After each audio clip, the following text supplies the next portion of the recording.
Il-Fondazzjoni għas-Servizzi ta' Ħarsien Soċjali l-FSWS qed tiċċelebra 30 anniversarju mit-twaqqif tas-servizzi tal-protezzjoni tat-tfal f'Malta.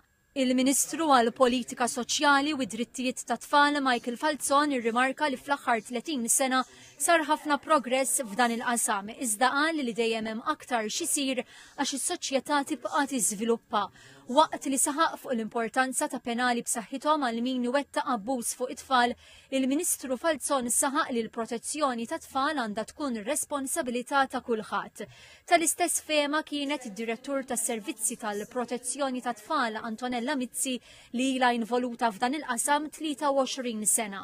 Qalet li l-protezzjoni tal-minuri mhix biss tad-Direttorat tal-Ħarsien ta' tfal imma hija responsabilità ta' kull wieħed u waħda minnha. L-idea tagħna hija hemmhekk fejn nixtiequ nimirħu li noħolqu iktar prevenzjoni, iktar għarfien dwar l-abbuż u dwar fejn wieħed isib lajnuna, imma wis iktar li nintervjenu mal-familji biex nippreservaw kemm jista' jkun lill-familji fl-istat naturali tagħhom.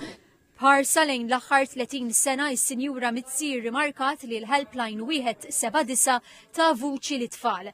Qalet li l-introduzzjoni tal-liġi li obbligat lil professjonisti li jaħdmu ma' tfal biex jirrapportaw meta jħossu li dawn għandhom bżonn protezzjoni jew qed isofru ħsara sinifikanti kienet pass importanti.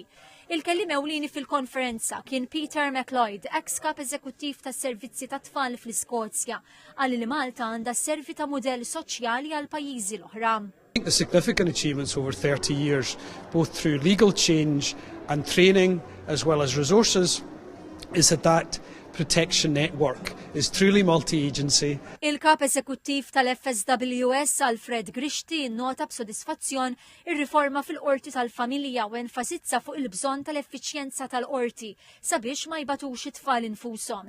Ħeġġeġ ukoll lill-professjonisti legali sabiex iħarsu il-benesseri u l-interessi tat-tfal u anke jagħmlu użu mill-Children's House.